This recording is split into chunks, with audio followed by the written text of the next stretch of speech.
En aquest ben dit parlarem d'un ús abusiu dels possessius que s'ha escampat darrerament. Vetem-ho amb exemples. La manera tradicional d'expressar una pertinença de coses de l'esfera molt personal és sense possessiu. Renteu-vos les mans abans d'entrar al laboratori, el davanter coixeja del peu dret, si el producte no el convenç, li tornem els diners. Li comprem el cotxe al comptat. I no, renteu les vostres mans abans d'entrar, el davanter coixeja del seu peu dret, li tornem els seus diners, ni comprem el seu cotxe al comptat. En concret, prescindim dels possessius sobretot quan es tracta de noms lligats a l'esfera personal.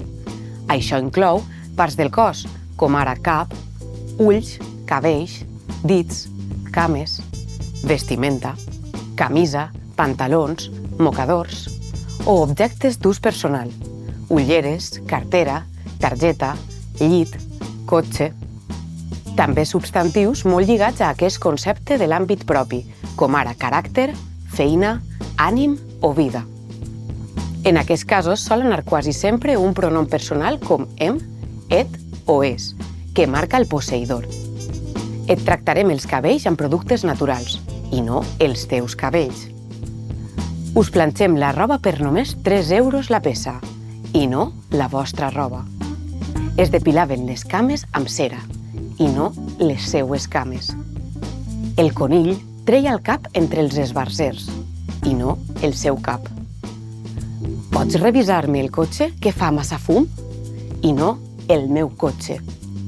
L'esport m'ha canviat la vida, i no la meua vida.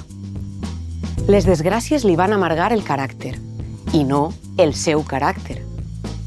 Ha perdut la feina i ha tornat a ca els pares, i no la seua feina ni a ca els seus pares. Com a identificació, pots presentar el passaport o el permís de conduir, i no el teu passaport. En general, quan el context fa evident la possessió, no cal expressar-la amb un possessiu, sobretot si ens referim a entitats inanimades com coses o objectes.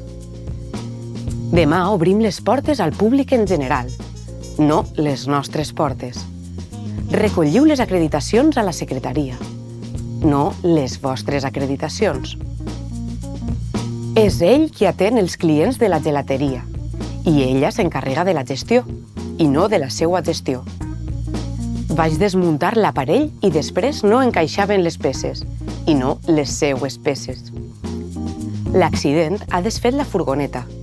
La reparació serà probablement inviable i no la seua reparació.